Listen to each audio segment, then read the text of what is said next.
Hey everybody, how are you? I am super excited for our guest today. Leanne is having a little bit of technical difficulty, and I know she logged off, logged back on, so I'm hoping that she will come back. I will start the intro at this point, so thank you for being here, and hopefully after the intro, she will be with us. Thank you.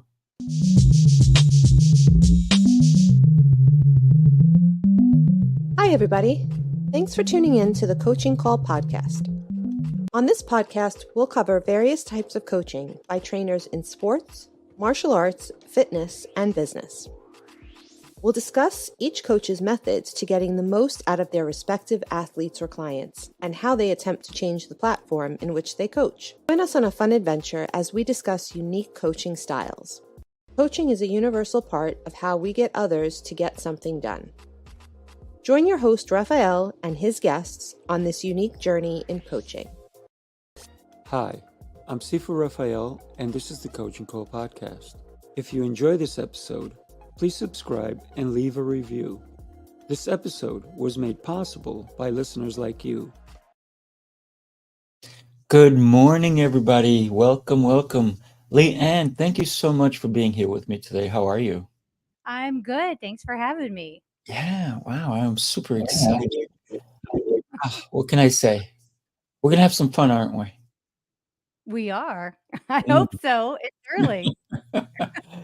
What time is it for you? 7 a.m. Well, thank you so much for being here with me. And you are a comedian turned entrepreneur. Yes. You must have had so much laughs during that time coming through with that. I love it. But I want to get to know you, and then we'll get to how even comedy even first touched your life. Tell me, where did you grow up and who influenced you even before the age of 10? Sure. So I grew up in the Midwest in Waukegan, Illinois, which is near Great Lakes Navy Base, if anyone's familiar with Chicagoland area. And I was influenced mostly by my family. My parents are really funny. They're very quick-witted. I have two brothers who are hilarious. And as the youngest, it was kind of like, well, you must have a sense of humor if you're going to live with this group of people. Nice. So they've always just had a really good sense of humor. And I think I learned over the years and growing up that coping with frustrating things or hard things and being able to laugh about it is really healthy. Mm. So that It, made a it, it is healthy, right? To laugh at things sometimes. yeah. So what was your first, I mean, besides your parents having a great sense of humor and your brother saying you gotta be funny to be in this family, what else would you say, or what was your first time that you really saw comedy and you're like, wow, that is cool? What was the Mm. show? Maybe it was a show or a movie or something that was kind of funny for you. Well, as I'm thinking about this, there are various shows like Lucille Ball show and things like Mm, that that I grew love up watching. Yeah, and I think she's mm, hilarious, and I also remember watching shows with my grandmother, mm, and she always had a fantastic sense of humor.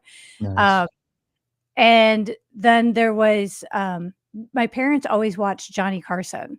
Mm. And they would always make a point of staying up for his monologue, and then they'd watch the monologue and go to bed, typically, 'cause they had to get up early. Right. But that always stuck out in my mind of how important it was that they watch his monologue at every night. Nice. I think that's one of the biggest things because when I actually went and took my first writing class, when I was working for a corporate job, I did a lot of speaking, and as I was doing this, I'm like, "Oh, you know what'd be really cool is to incorporate some sort of monologue like Johnny Carson," Mm. and that inspired me to go take my very first comedy writing class. Wow, wow, pretty Mhm. cool. So, yeah, Johnny Carson, my God, what an icon, huh? Yes. And you know, obviously, he brought in a lot of different comedians as well because, you know, he enjoyed comedy. But when you consider, like, Lucille Ball, Carol Burnett, all these Yeah. people, certain shows. You know, one thing that I don't find back in the day that had too much comedy, they thought they did, but I think cartoons. I think cartoons were more violent than funny, if you will.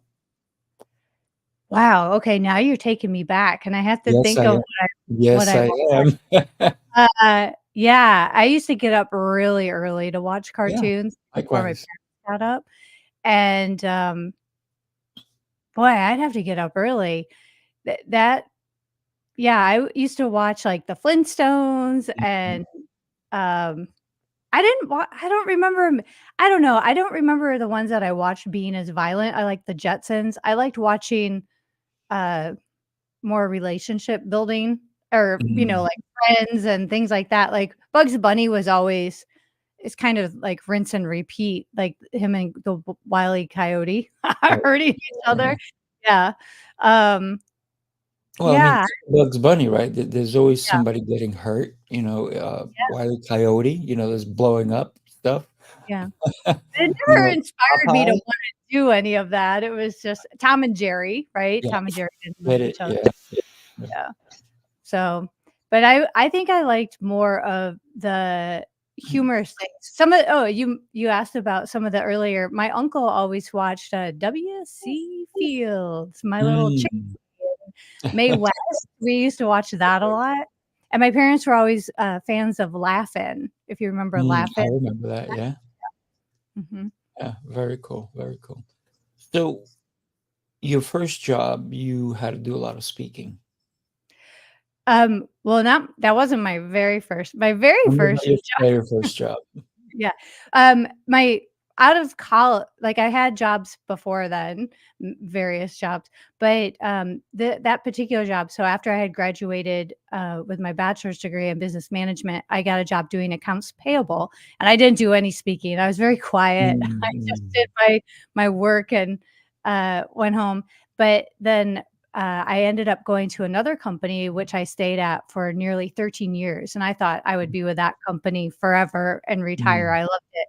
And I started out in accounts payable, and then they asked me to start planning the quarterly meetings and other events, and so I had to do a lot of public speaking. And then no matter what job title I held, because I went into market research, then I went out into the construction field, and then I did, service whatever I was doing, I always had to speak at these events. And so it just kind of became part of who I was. I kind of, I guess, came into my own while I mm. worked there and suddenly went from being really quiet and shy to being more outspoken and noisy. So you could have gone for public speaking courses and stuff, but you went to comedy. Why? Uh, well, so I never thought that I would. That was never, like, Right, in right. my mind. And it's funny because when I was in college, we had to give presentations for business and whatnot, Mm, and I was in an international marketing class or I don't know, international business class of some sort. right. And my college advisor happened to be the instructor for that course. And we had to do these big meetings, and each person had it was like on the G7 meetings or something, and each person had to do we were paired up, and ours was on Germany, and we had to do it. But all the presenters before us spoke a second language, and they were Mm, like, "Oh, this is Spanish. My country is Spain," whatever they were mm. doing. And then I'm like, my partner goes, "Do you know German?" And I was like, "No." And then I was like, "Oh, I have an idea." So I got up and I'm like, "Good gay evening, Pig Latin. I don't know German." And so, like, my teacher threw up his hands and put his head down on his desk, and the class just laughed and laughed and laughed. And my partner was like, "Oh my goodness, like, what have you done?" Mm, And after that, my advisor was like, "I think you need to go into entertainment." mm. And that was my college advisor, and my parents were really angry. They're like, "Why is he telling you this?" No, and so I had friends in a band, and I wanted to be like their band manager, and, I connected with different other people in the arts, but then I went and worked for a home building company, Mm, and so I was like, "I'm not doing entertainment here, clearly." mm, And my parents were probably very relieved, but during that time, then I started doing all these events, and I was the person who was doing all the speaking and presenting, and I onboarded new hires. I did all of these things. And so it just became part of who I was. And I always excelled in school in public speaking. Like I did really well in those types of situations. Um, and it just kind of became natural. And I think a lot of that was because my parents were very good in front of groups of people. They were Mhm. funny. They always infused humor into it, and they always encouraged me to talk in front of their groups of friends at a very young age.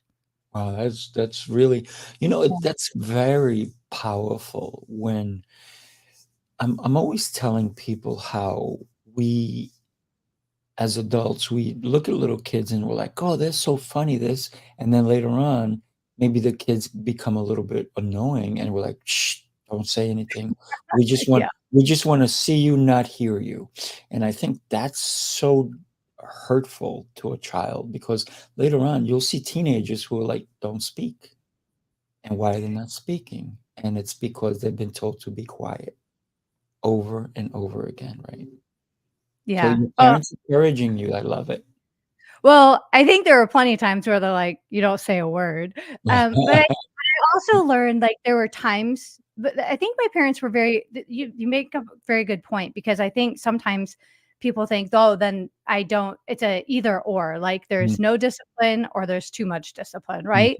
But I think there's that place in the middle where my parents, I look back and I'm like, "Wow, how lucky am I?" Because they disciplined us, and they we were not allowed to be the annoying kid, like, running wild mhm, through a store or constantly interrupting while they socialized, or had a conversation with another adult in the room. That was not allowed nor tolerated. However, what they did support is how we spoke to other people, and the time and appropriateness of that.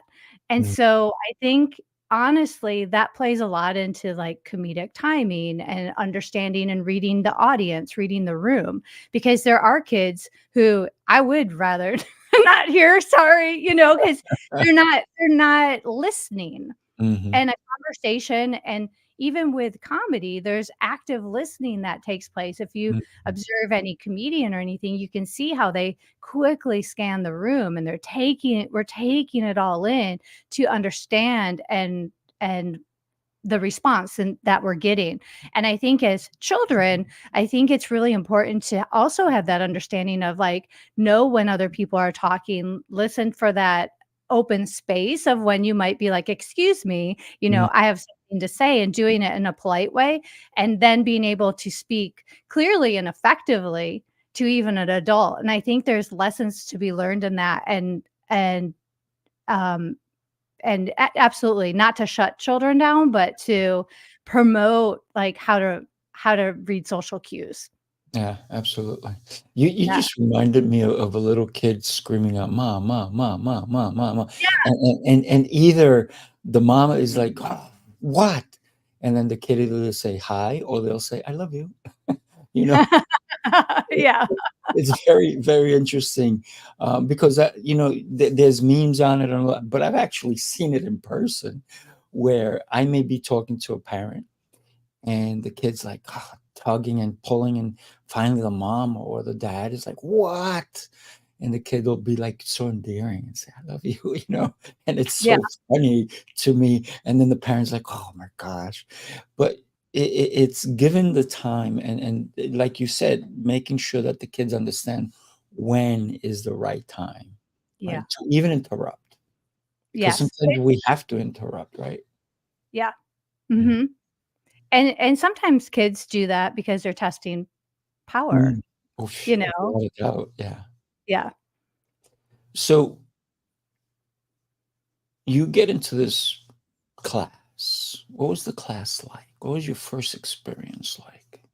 So my very first comedy writing class was at University of Nevada, Las Vegas. It was a continuing education class I found on their catalog, Mm, um, and it was by an instructor who he had written a movie. He had actually written a horror film. I can't mm, remember what it was called, and he also wrote comedy and did stand up.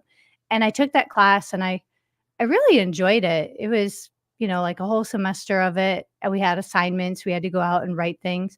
I probably didn't write anything good. I still have my notes from that class and everything. I keep it all in a giant binder. Mm, And I did that, and I remember I tried doing a Johnny Carson monologue at one of my events. It was terrible. yeah. And but it was fun. It was fun to do. I needed to try it. Mm, And then from there, a coworker had said, "Hey, did you know the Second City has a training center here in Las Vegas?" And mm, being from Illinois, I was very familiar with the Second City, and I was like, "Really? How did I not know this?" And then I opened a newspaper and there was an ad for the Second City. I'm like, "Wait a minute, how am I now hearing and seeing about this all in the multiple times within a week?" So I called and I enrolled in a comedy improv class, and I went to my first class and I'm like, "I'm doing all of this forever." And I took all of their classes 2 and 3 times, and yeah, it was freeing because it's being given the freedom to play as an adult. And there's rules to improv, and we mhm, had to learn all of the rules, and it's not about trying to be funny because there's truth in comedy, and the more we just be truthful in a scene or a situation, the funnier it became. But if I set out to be funny, mm, it wasn't funny at all. So there were so many lessons to be learned, and it was just, oh, it was an absolute blast. Yeah, yeah. I love the fact that you said you still have the notes and it's a binder and it's and you keep all that and I get that because I think that sometimes maybe you wrote something and it wasn't funny, but when you go back and you look at it and you go, "Oh, I just gotta tweak this one little thing," right? And yeah. that's what changes the whole delivery even, right? Absolutely. And I do exactly that. I will flip through that every now and again and go, "What was I thinking here?" And I'm Mm, like, "Oh," it's kind of like Jerry Seinfeld's book. Is this something? Is that something? right. Uh, but it's true. I keep everything that I've written, and I frequently go back to it and go, "Oh, no," or "Oh, maybe." But, I even when I was living in New York, I went to a workshop with a playwright who had just put a show out on Broadway, and we were able to ask him questions, and I looked around the room, I'm like, "Wow, how lucky am I? There's only, like, maybe 8 of us in this room, and I get to ask him, like, all of these things." And I Mm, learned that he actually saved all of his writing also. mhm, And he said, in this instance about this one particular play that I had gone to see, he was like, I had this idea for it and I ran it by people and they're like, no. And it just wasn't working. And he put it aside, put it in a drawer and wrote other things. And then he would pull that back out and be like, but wait, what if I approached it this way? Or what if I approached it a different way? And he would do the same things, and maybe something didn't fit in this play, but it fit in this play mhm, different, and it would be its own thing. And it's really cool to hear how other writers do similar things like that. mm, We all have our own techniques and how we go about writing, but I think we all tend to save stuff, and we call it killing our darlings. mm, So if something doesn't work in a set or in a joke or something, I have to kill my darling, right? It's like mm, I love it, it's my baby, but I can't put it in this joke. So mm, kind of probably not a good term. I don't know exactly where it came from, but I'll right. have to kill it and put it aside, and then I'll go back to my darlings later and kind of revisit and go, "Oh, can this be something now?" Yeah. Revive it. Yeah. Mhm. Exactly. Yeah. Put some blood into it. So, one of the things that, I do a lot of journaling, so I probably have 4 4 to 5 journals. So, what happens is I do my, like, my really quick r dr r not sometimes drawings, but writings in it, and then I'll take those writings and put them in another journal where I make more sense of it. And then I highlight what pops at me, and I put that in another journal. Then I go Oh, and I finalize it, and I put it in a 4th journal. So I said, I literally, just give me a second, watch. These are my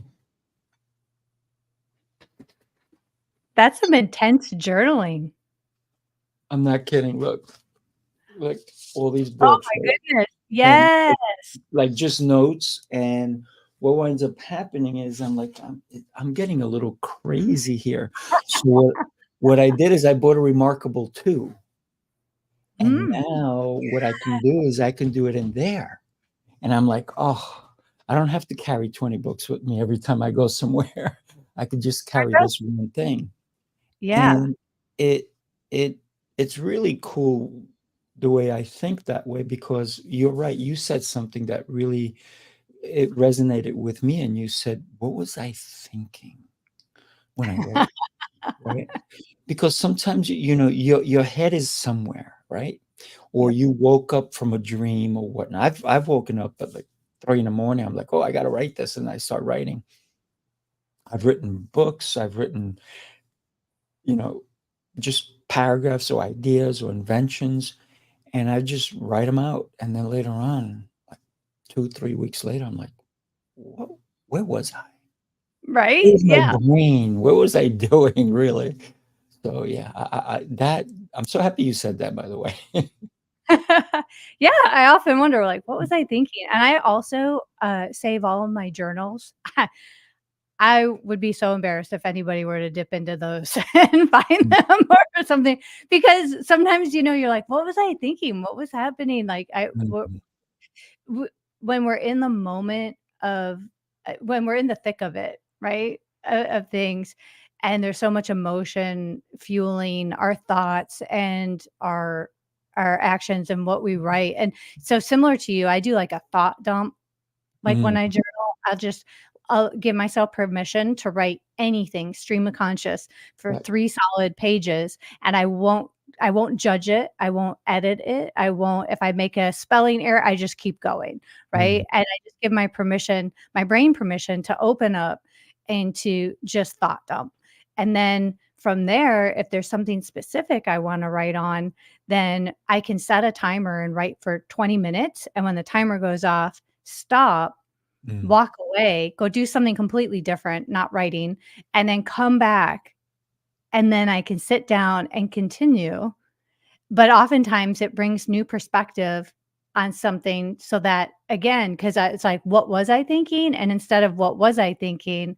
"What am I thinking now on that same topic?" And it can lead me in a different direction, and then I'll do that, like, a couple of times, and, someone had suggested that method to me, and I really loved it because otherwise, like when I was writing my one woman show, I would write for hours and sometimes I'd get stuck. And but getting up and walking away and then coming back to that same thought is so refreshing. And mm, I'll also add my mom is an artist. And so growing up, she would do portraits and they're just incredible. But what I saw from her is the longer she worked on something, all of a sudden she would get stuck. Like, why mm. isn't this looking right? Why am I stuck? And she'd mess with it. And then she'd be like, ah, now I've ruined it. So her thing was she'd have to walk away and Mm, then come back and go, I know what's wrong, and then make the adjustment. And it was super mm, clear. Yeah. yeah, yeah. Sometimes you need that breathing space, right? Yeah. It's very interesting, and I want to talk to you about your one woman show. But I actually had the opportunity. I had a friend of mine who is a UFC fighter, and he was trying different things. He's been in a couple of movies and TV shows and so forth, and he wanted to give it a crack to being a comedian. He was not funny. He was not funny. Not even a little bit, right? But he said to me, "Come with me. I'm going to this open mic night, and there's a bunch of comedians." So I sat with all of the comedians, and Yep. I'm listening to them, shooting ideas from each other, and it was one of the most interesting nights I've had in a long time. And then he went up there, and the only ones laughing and egging him on were the other comedians. Hmm. Nobody was laughing, even me, I have to say it, but I was like, "Oh, okay." But, he came off the stage and they're like, "Good job, good job." And they were they didn't wanna bring him down, but also there had to be some truth there too, right? Because if somebody keeps telling you, "Man, you," or, well, you put lipstick on, but you put it on over here, Yeah. you look silly, right? So I think that honesty has to somewhat come out in comedy as well. And you talked about the truth in improv. So tell me what possessed you to write not just comedy, but a one-woman show, and you're the woman.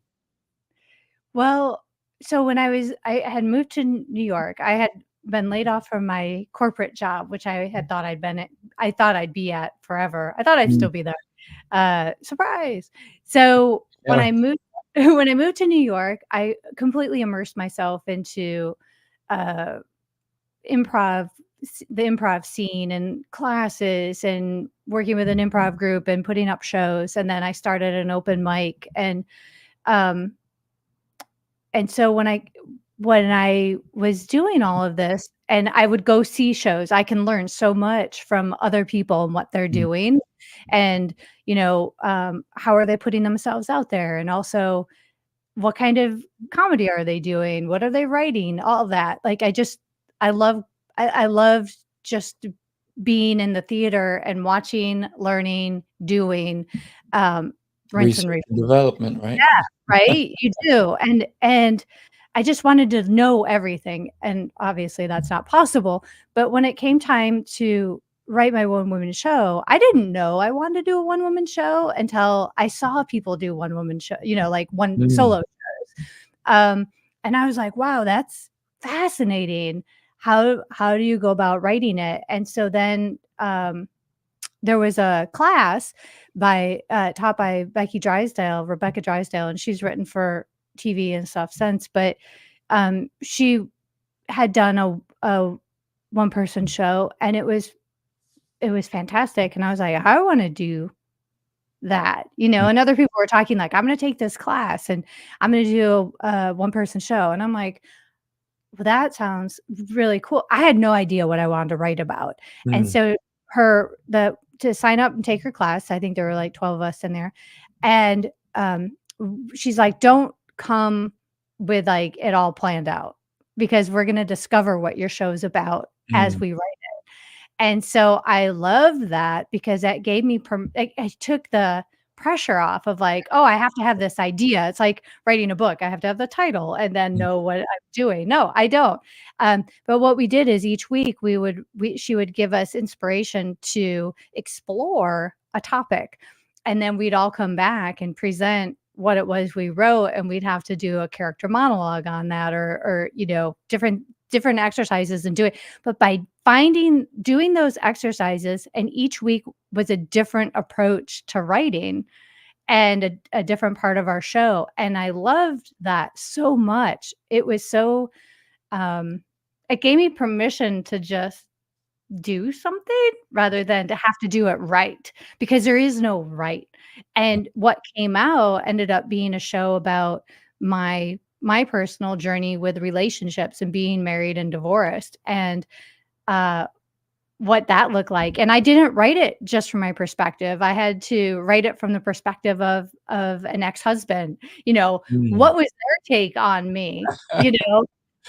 Think about that, like, the next time you're ranting about something that makes you angry, what if you had to rant about it from the other person's point of view? And Mm, that's the kind of thing that we had to do, and it's hilarious because I have to come up and be truthful about this is how this person probably saw me, and I'm like, "Oh my gosh, I'm ridiculous," you know? He must think I'm bananas, and it's like, "Yeah, a little bit," mm, and but that's what makes it so funny. It can't just be all my point of view or mhm, blaming other people for things that happen. What's my role in it? And the best way for me to discover that is by looking at it through a different point of view, and I think that in comedy in general is that, comedians are very observational and self-aware, mm, are really good comedians, and I think what comedy does is it can be very provocative, and because it's truthful, there's truth in it. We can identify those different points of view. We don't have to agree with it, like, if I played my mom was a huge influence in my life. I love my mom, but playing my mom and showing some of those nuances and funny things about her really informs of who I am and mm, how I behave, and, or even my dad or my brothers and things like that. And it gives me a different point of view on everything. So by the time I had finished writing and performing I think it took me a year to write, and Mm. then I performed it for a year. I premiered it in New York, and then I took it to, Delaware and DC and back to New York, and, um, by the time I was done, I'm like, "I think I'm done. I think I've covered everything I need to cover in that part of my life now," because people are like, "Are you gonna continue? Are you gonna do," and I'm like, "I think I wanna write something else," because, it was such a cool experience to discover all of those different sides to the Mm. story. Mm. And put them up in a show that way. Yeah. Wow. Incredible. And definitely seeing it from a different point of view. You made me think of John Leguizamo. I don't know if you ever saw his first solo show where he Mm, impersonated his mother. He impersonated like a girl on the street. And oh my God, it was so funny. But definitely looking at yourself from someone else's point of view is mhm. probably eye-opening, right? Yeah. Because you think you're all this, and meanwhile, you're that Yeah. in their eyes. So I think that's very funny because it's I. How do we get to that point to try to understand how they see us? Is it questioning? Is it do we come back and we go, they always said I'm so and so. Am I? Is that how they see me? Right. So Mhm. that's very interesting when you think of it that way. Yeah, I think even we even did it in characters, not just about ourselves, but, we always maybe have a friend who they have a different opinion on a particular topic, whatever that Mm, may be. What if we have to play that character and defend that topic from their point of view and not do it in a way that berates or belittles their thing, but truly try and defend their topic in a way that they would? It's mhm. actually quite hilarious. We would be laughing so hard, we would be crying because it's like, "Oh my gosh," because that person, if we're playing that character, they really believe that. Whatever it is, right? Mhm, It could be anything, whether, like, I like this type of car or I believe in this ideology or whatever it is. But mhm. to sit there and go through that mindset and truly come from a place of honesty as that person is really fun. Definitely. Yeah. So the question that popped up when you said you had it in New York and you took it around and came back to New York, did the show change as you Yeah, went along? It did, right? 'Cause absolutely. you saw things, right? Yeah, absolutely. This goes back into like what we were saying, even with kids learning how to read a room. When is it appropriate to approach your mom, mom, mom, mom, mom, right? And Right. when is it not? Um, and because when I put the show up for the first time, it was a roughly a 27-minute show, right? 25 minutes because you get a 30-minute block at the theater. So Mm, you split an hour with somebody else. And I put it up, I had that written, and I wanted to know how is it, right? And then I go back and I do some rewrites because it's never done. It's a mm, work in progress. I need right. feedback in order to know how my show is doing. And I tried out little bits here and there at open mics, because I ran a mic and I would try things out. I Before I put it up, I had a director, and she was amazing. And so we put it up, and then I got notes from her because she would pay attention also to how the audience was receiving it, and then I'd make changes, put Mm, it up the next night in the run. It was different, here and there. And then as it went on, I had to make changes. If things weren't landing on a regular basis, how do I fix that? Is it mm, my delivery? Is it the wording? Whatever. Um, when I took it to DC, I needed an hour. So I wrote a whole nother half hour to the show to mm, fill that spot. So when it got to DC, now it was twice as long. And I at the end of each show, and I also had reviewers coming to see me, right? mm, So I had to, listen, read those and like, oh, is it landing? What are they seeing? So I constantly on the phone with my director, going because she couldn't be there in DC, and then saying, "This is what happened. What are your thoughts?" And then making adjustments, and then same going to Delaware, and then by the time I brought it back to New York, it was a full on, very changed show. Like there were similar things, obviously. I mean, a lot of it was the same, but it was twice as long. And I Right. had changed the endings and things of other areas and some words and sentences and those kind of things, put things in, took things out. And yeah, it was really cool to see that evolve and grow and not just be like, I wrote it this way, it has to be that way. Mm. No, if people aren't laughing, that's a problem. I have to change it. Yeah. Yeah. Yeah. Especially if it's a comedy, right? Um, Yeah, exactly. And if yeah. it's not comedy, I intend it to be dramatic. Yeah, no. So you've been in open mics, you've been in situations. Have you done stand-up comedy? Is that Oh, different than open mic, or is that the same? so an open mic is where we go to work out our jokes as a stand-up comedian. So I ran an open mic in New York for 7.5 years. I Mm, hosted an open mic, and then I also produced stand-up shows. So when I started out doing comedy, I was doing improv, which is more in the form, people associate that with like whose line is it anyway, right. which is short form improv. And then there's long form improv, which I studied and absolutely love. Is it's where you get one suggestion, you don't play games, but Mm, you do a whole improvised show for a half hour based on the one suggestion. So mm, everything's made up. It's a whole like play, if you will, that's right. funny for a half hour. So I was doing that for years. When I started my open mic, there's open mics which are really common for stand-up comedians. It's a kind of like a must-have, so that we can go and work out jokes and try them out because that's part of the writing process is like I wrote this joke, but when we write as though it's as though it's going to be read, but it's not. When we take words off the paper, they're not necessarily for speaking. So we got to make sure that when we tell a joke, it's not like I'm reading it, it's like I'm telling it. So Mhm, that's a different writing style. And also, we have to be fairly economic with our words to get to the point quickly, because if it takes me too long to get there, people are going to get up and go to the bathroom, go get a drink, right. go check their phone, all of those things. So, an open mic is a really great place for comedians to practice Mm, and put out their new stuff. If I'm doing a booked show, I'm going to do jokes I know that work, because if I'm doing a book show and audience members are coming out of their house, maybe paying for a ticket and some drinks to see me, their expectations are it's mhm, going to be funny and these jokes are going to be, polished. right. That's not the place for me, and I think many other comedians would agree, is that a show is not the place for half half-baked ideas.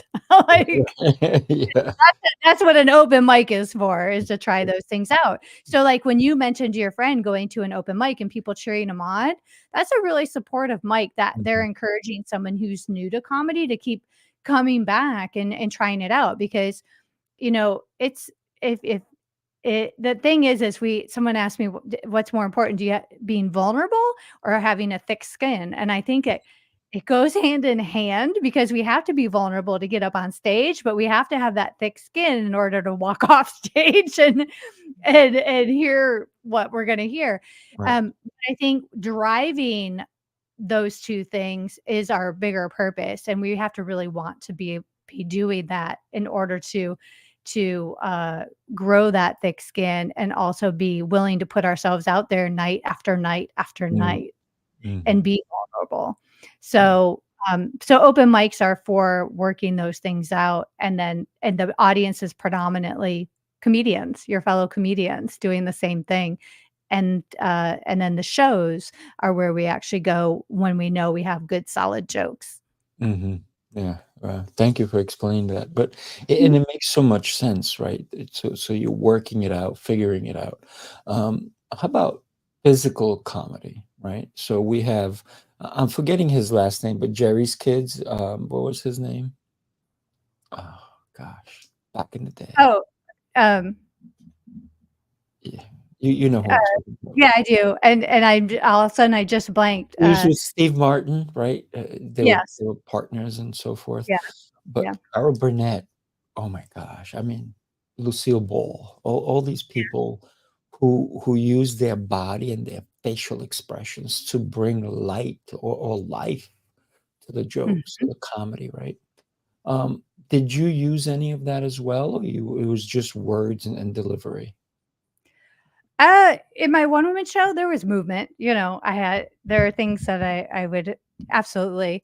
I I think that even watching comedians now, like if you watch Netflix specials and things like that, um, comedians will use the stage and their body, Mm, they'll use the space right. appropriately and their bodies effectively at certain times in their show, and it's always a choice, and it should be intentional, Mm, uh, because otherwise, if it's nerves, it's distracting, right? If you see someone public speaking and they're just swaying, that's not mm. intention, that's probably Yeah, subconscious, and sweating. yeah, and it's distracting. Um, so yeah, I think physicality in comedy, just like I spend time choosing my words, and rearranging words is super important because landing on this word instead of this word is more impactful and punchy for my punchline, makes a difference, right? And so same with a movement or a gesture or something in a set, well placed, Mm, can bring can invoke laughter, and it's very well thought out. There's a show called Hacks, and I don't know if you've seen this. It's yeah. a episodic on the streaming service, and it's so funny, and I love it because there's a comedian who's older and a comedian who's younger and newer to comedy, right? One who's breaking in and one who's been around the block. Mm, And the older comedian now has a residency in Vegas. And they show a montage of this comedian night after night after night. So she's wearing something different each night, but her delivery of her jokes is exactly the same. mm, And she reaches for her water off the stool at the exact same moment in a joke, or she gestures the same way every time. And so to an audience member, you're like, wow, they're just so natural. It's so right. conversational. But if you go see it night after night, it is very well planned and very well thought out because these are where the jokes hit. This is the Mm, timing. It's our job to make it feel very natural. So you're like, oh, they're so funny, right? But what the younger comedian was doing is like, oh, it shouldn't be so rehearsed. It should be more of this. mm, And so there's a lot of new people who are like, come into comedy and they're like, I'm just going to tell a story like I would to my friends. And I'm like, mm. I probably would have walked out the theater because I don't know any of your friends. And there was nothing funny about it. So it's kind of like working through finding the gems in a story and then actually writing them into stand up. It's a different format than someone just being funny.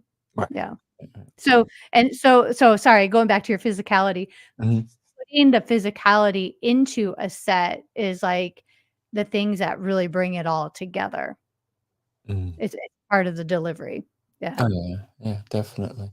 It's very interesting. I mean, even Charlie Chaplin, I mean, there was no sound, right? Yeah. All physicality. And there have been so many people along the way, who've made a career out of just moving their bodies in a certain way to bring audiences to Yeah. laughter.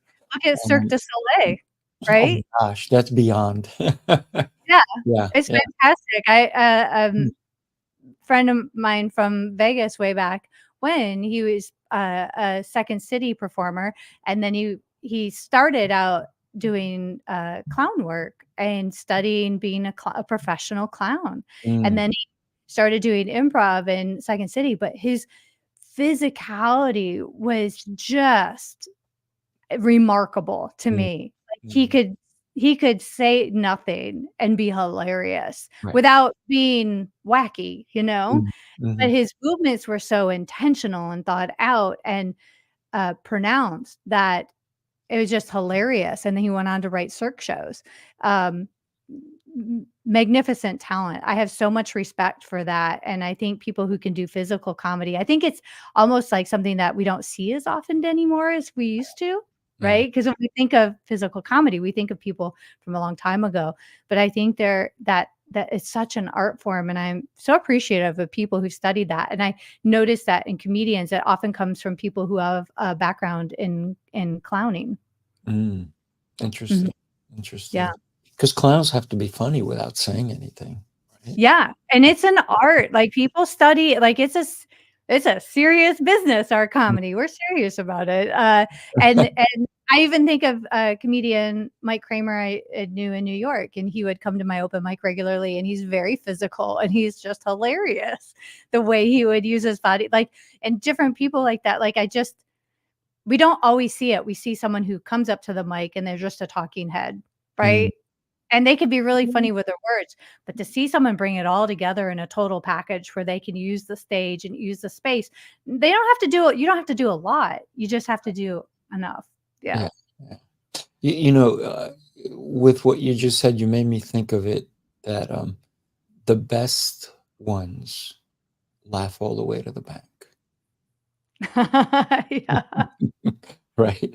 So you said something earlier, and I don't want to graze over it because you said for 7.5 years you hosted open mic. How did you even know to do that? Who guided you?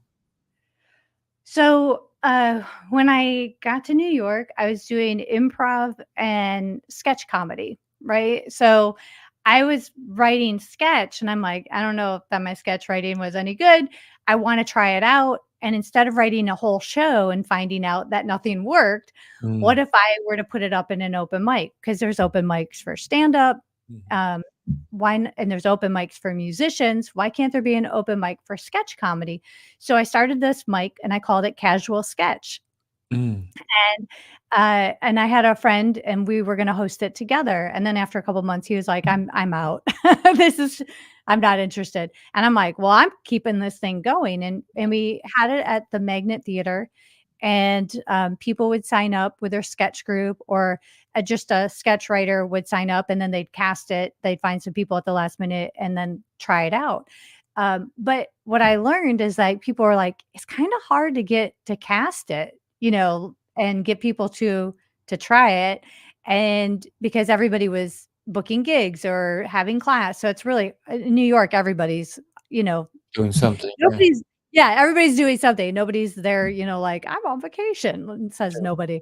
Um, so so I'm like, "Okay," and so people would approach me and they're like, "Can I do a character monologue?" I'm like, "Well, of course." And so people started doing character monologues or people would try out storytelling. Mm, And then all of a sudden, there's this comedian who I think is hilarious. His name is Bob Bell, and he comes in and he's been doing stand up for a long time. He's like, "Hey, I hear there's a open mic here." And I go, "Oh, okay. What do you do?" And he's like, "I do stand up." I'm like, "Okay, here come the stand ups." yeah. And so I'm like, "All right, sure, why not?" And so pretty soon, he told people and more comedians, stand up comedians started are showing up and it just evolved that now there's more stand ups coming to this Mm, mic, less sketch comedy. But even in my final years in New York, I would still have an occasional sketch group show up and be like, "Hey, we want to try something or we want to improvise something." I'm like, "Yeah, of course, go for mm, it." right. Um, and so I kind of kept it open.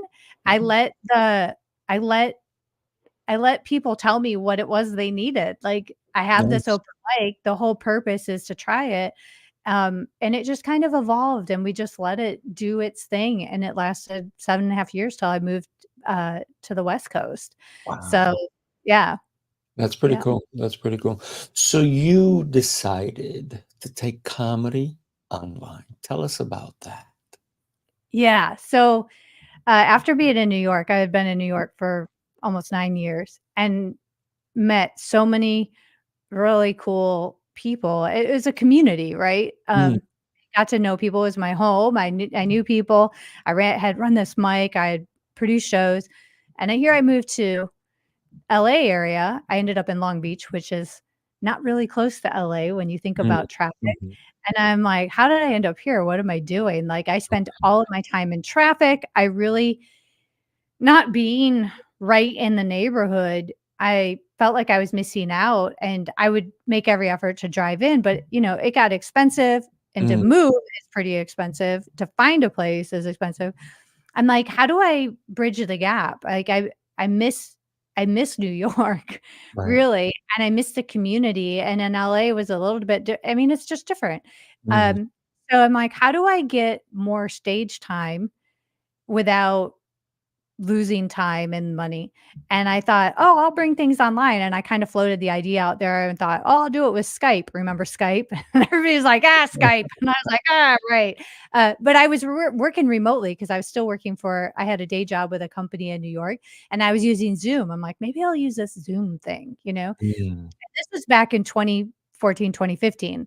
And then I started producing shows in Long Beach, and then I started doing podcast, and I just kinda set that idea aside. It was still rolling around. I'm like, "I think I mm, really need to do that because I miss my people in New York."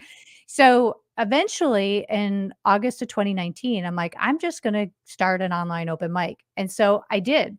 mm, I invited friends from New York, I invited new friends from California, and they're like, "Hey, this is cool. I'm meeting people I wouldn't normally meet." And I get to work out jokes and whatnot. And then it became this thing that we did regularly. And then all of a sudden, COVID happened and mm, everybody got online. But during that time, although existing technologies are great for so many things, they're not designed for what we're doing as comedians. And real time response is key. So that was one of the factors I noticed bothered everybody. Is it's like if I coughed, it would cut off your punchline. It's like, well, mm, that's a right. problem. Um, and there are some other nuances and everything. So I was like, how do I fix this? How do I solve this problem? And also, comedians never make money. We often have to pay for everything. How do I solve that problem? So Mm, I going back to school, I got accepted for my master's in innovation and entrepreneurship at University of California, Irvine, and ended up going during COVID back to school, and mm, most of it was all online, but we were on campus for tried doing it on campus for a little bit. Um, Ended up going through school so I could figure out how I can scale this idea so I can help more people. So it's not just me and my friends. How do I make comedy more accessible to people who don't have the luxury of being able to pick up and move to New York or LA like I did, right, right? right. So that's where I ended up building Plauzzable, which is now an online comedy club. Mm, So anybody can come in. If you're a comedian, no matter where you are in the world, you can create a comedian account, and we provide the tools to schedule your shows, produce your shows. We give you the virtual stage and also ticketing services. So if you don't want to do stuff for free and you want to charge a ticketed price per pay-per-view, you can, but everything's in real time with a live audience responding and, while you're there. You don't have to wait for someone to like it. You don't have to stop and read comments. I would mm. have to stop and put my reading glasses on. Like, what? Like, that kinda interrupts the flow. So how do we Mm, do that? So I created this for them, and comedy fans can log in and look through the show listings and find a show in a time that suits them, and sort comedians by types of humor, and, discover new talent and things. So it's kind of like a one-stop shop where you can find all of your comedy needs right there on Plauzzable. wow, that's the next Netflix, but it's comedy Netflix, if you will. I love it. Yeah, Uh, and it's would all you live. I love Yeah. oh my god, that's thank you for creating that. Would you mind in the private chat just putting the link to your so people can go there? I think anybody listening, even if you're listening to it live or if you're gonna watch the replay, I want them to be able to come to you and say, there's her reading glasses. I get it. See? See I how love it. funny. That's cool, but you're right, it would stop the flow. That makes absolutely no sense if you're trying to make a delivery and then you have to read what people are thinking. Oh my Yeah. gosh. Yeah, wow. That is huge. That really is huge. So thank you for doing that. I'm just gonna look here for myself and put you up here because I think that right there, I'm gonna scroll it across the bottom and put it on top. It's plausible.com, right? Yeah. And this way people can go to it, check it out. Thank When you. you consider that that innovation, if you will. You you had an idea, just almost Mhm. like a joke, right? But you don't give up on it because you know it's funny to you, but maybe to someone else it's not funny yet.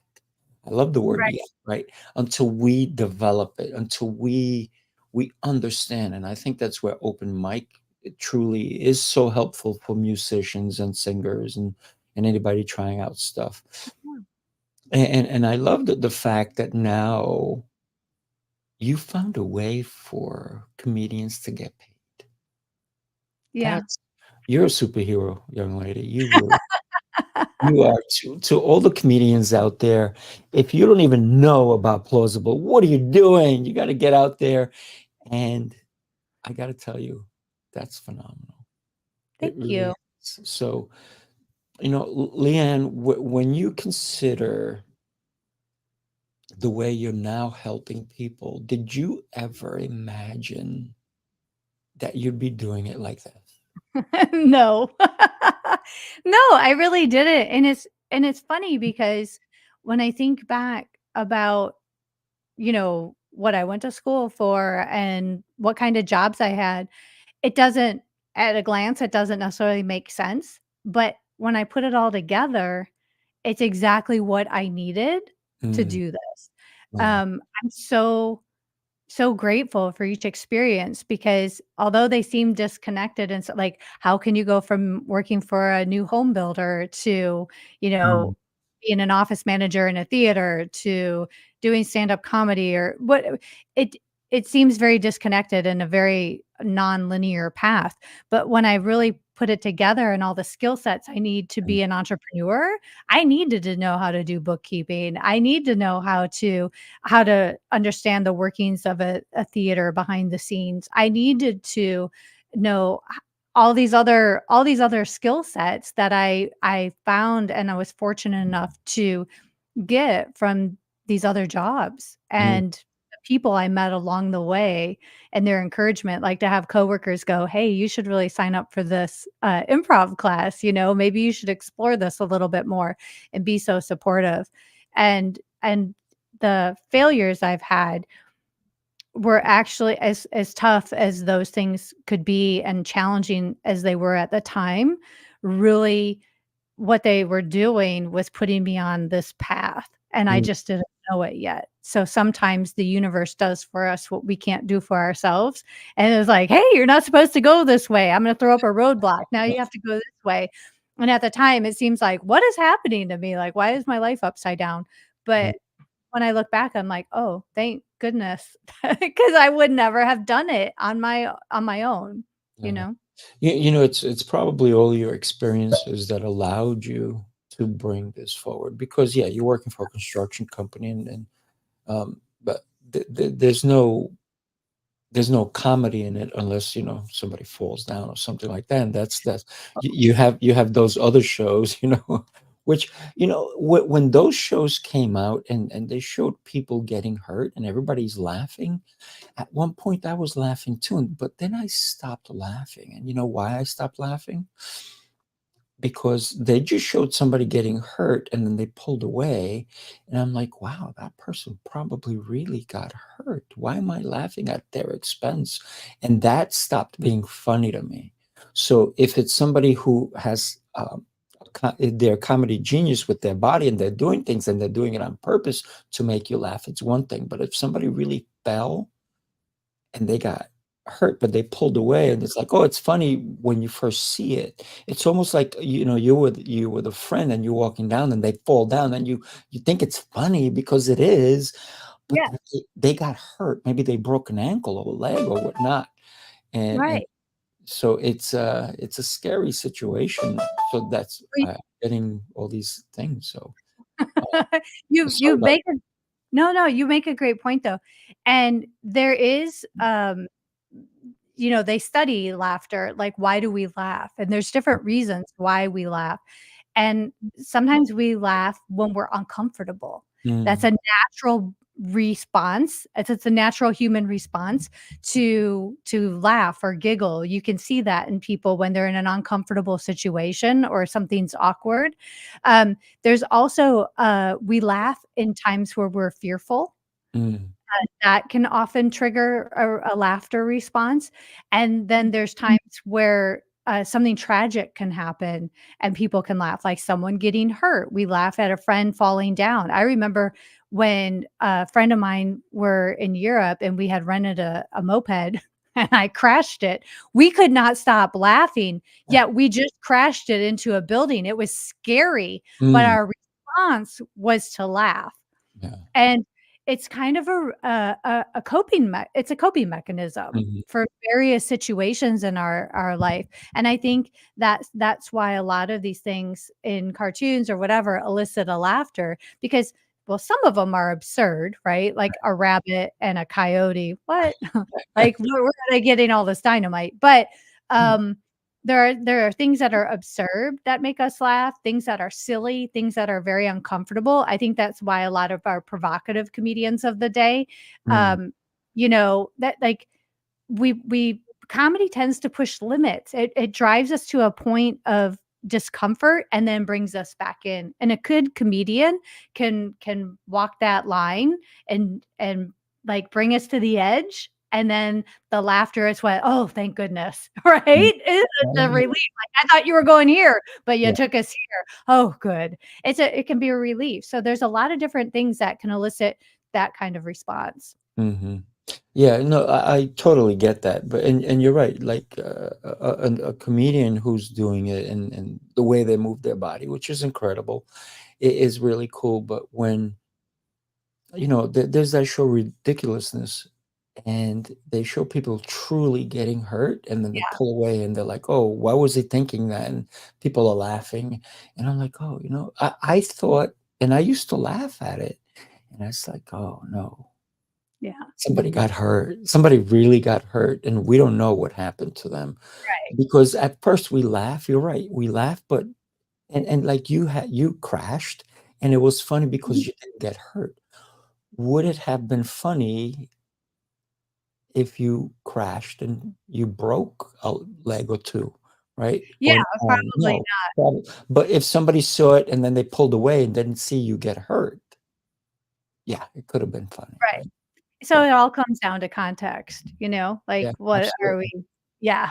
Mhm, mhm. So, yeah, for me, I mean, I think laughter, can take away pain. Yeah. Laughter, can help so many people. I had a woman on my show, incredible. She opened up a laughter clinic in Europe, and what she would do is she would go to people who were on their deathbeds and Mm, make them laugh. Right? yeah, What's the one thing you wanna do, before you you die? I think laughing is it relieves your soul, I think. It yes. it it has so much depth to it. I mean, one of the things that I always say, if I don't laugh every day, I don't have a good day. I have to laugh every day, and it feels so good. So I wanna thank you for what you're doing. The fact that people can now just go in there and look up different comedy, different people, different ideas, and it's when it's convenient to them, and that you're letting people make a living doing it, right? And you're Yeah. letting people be entertained.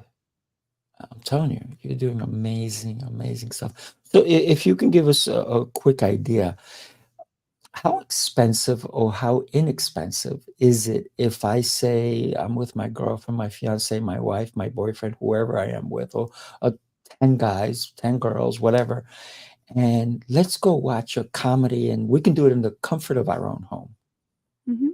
How expensive is it or inexpensive is it if somebody just goes to your website? So yeah, it's free. You can sign up for free. What? Yeah, you can You attend a are free open crazy. You are crazy. you can attend a free open mic, you can attend a free show, there's both. It's at the discretion of the comedians, what Mm, they're offering. Um, And if they do charge a ticket price, it's the minimum is $5. So free and then $5 and then up to whatever. And if you have a room full of people, you just pay the $5 for the device that you're watching on. That's That's it. crazy. That's Mhm. incredible. Yeah. And That's incredible. the majority of that money goes to the host comedian. Mm. Um, and then, uh, it's all online. All of the things are on Plauzzable. And yeah, you can see as many things as you want or as few things as you want. You can log in once a month, you can log in every week. Wow. Okay, I'm gonna go to it. I'm gonna go to it. Yeah. And it's not because I'm looking for the free stuff. One of the things is, like I told you, I like to laugh every day. So I think Mhm. every day would be a good. So let me ask you, if somebody wanted to try open mic, if they're a new comedian, or if they're already a comedian, but they're like, oh, I like this idea. I can do it at home. I don't have to go, you know, back in the day, I'm sure there was, cigarette smell and all this kind of stuff. But if Yeah. if if you want to, like, even now, if I go to a comedy club and they'll send me free passes, but then I'm forced to buy 2 drinks, right? Yeah. But if I don't Mhm. wanna drink, so yeah, okay, here's my money for 2 drinks, and usually I'll leave them there, right? Maybe I'll have half of one. I'm not a drinker, so but they force you to buy the drinks, fine, whatever. Yep. But now you don't need to do that. You can do it in the comfort of your home. You can have popcorn. You Yes. can have, if you want to drink, you can have a drink. If you want to have friends over.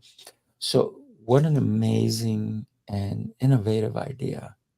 You, Thank my you. lady, young friend, are an incredible human being. Thank you for doing that, and for bringing laughter into people's homes and their devices, right? They could be on their phone, iPhone, iPad. Um, what is it? Do you have age appropriate also, like for kids, adults, teens? So right now we're 18 and over. So it's designed for adults at Mm, this point. So we recommend we recommend that. yes, Um, and yeah, because safety on the internet is really important to me. of So course. so there are people who are like, "You know what? This is great because I can put my kids to bed and then my spouse and I can have a date night and we don't have to, pay for a babysitter and all the things and we can just kind of do it at our leisure." So to your point, and then the other thing that I wanted to mention is some of the comedians on Plauzzable have already been doing fundraisers. So Mm, we have a comedian who is a cancer survivor, and she wanted to fundraise for a nonprofit that really helped her during her journey. So wow, she brought on several other comedians with similar stories, and they put on a whole fundraiser and fundraised for a place called Fran's Place that offers free counseling to cancer patients and their families. And then we had another comedian who supports his favorite nonprofit called Shoes for the Homeless, and they put on a show raising money for this nonprofit that provides shoes for homeless people who are unhoused. And what a terrific way, not yeah. only to give comedians a platform to do what they love and bring laughter to people, but also to support something that does something for even the greater good of the community in another way. That's incredible. That's incredible. So here's an idea for you. Kidsplausible.com. Yeah, that is something that I've thought about, yeah, and I wanna make sure Because that when we're able to do that, but we also have to watch for the safety, online safety, because things are live in real time. Yeah. yeah, yeah, I think that you can do that, and because I'm already thinking, wow, teach kids how to tell jokes, right? Yes. That would be like a good, like a coaching session, and for that one you charge maybe $1.99, and they can do it, and they can come. The parents would sign them up, of course. This way, you're getting a credit card, and it kind of stops the creeps from coming on, right? Um, but But hope, yes, that's a but goal. even open mic time for, like, kids. Yeah. Oh my god. Alright, you have a new business venture. You get to work on that, young lady. I think that, to me, because I teach kids and they're so darn funny. They are. I had a kid at one point used to come and say, they call me Sifu, right? Sifu means teacher in Chinese. And he used to come in and go, Sifu, I got a joke for you. And some of them were silly, but some of them were funny. And they would come in and looking forward to tell me jokes, and I would laugh. And now I have some of the teens telling jokes to each other after or during, before class. Yeah. And I think that would be a great platform for them to be able to do these things. And I think I know the right person that can build that platform. Oh, I think you do. I think it's already built. I think there just needs to be a way for children to be on there safely. Yeah. Boom, 99 cents. Parents will pay. And 99 cents to start. And that's for the free stuff. If they want to like do their own little comedy, then they'll pay, $5.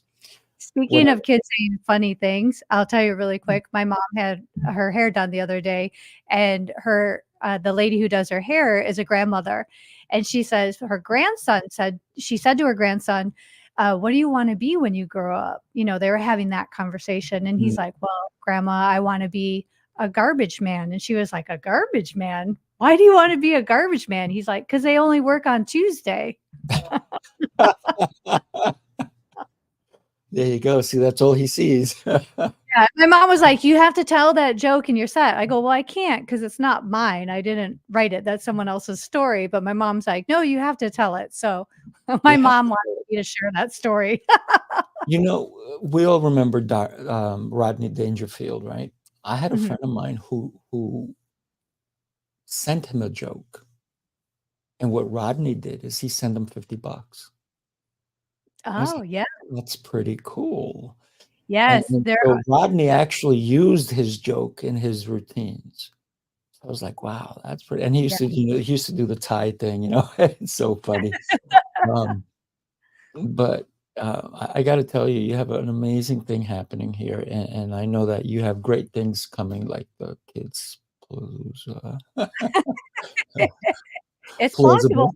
Plauzzable, kidsplauzzable.com, coming to a home near you.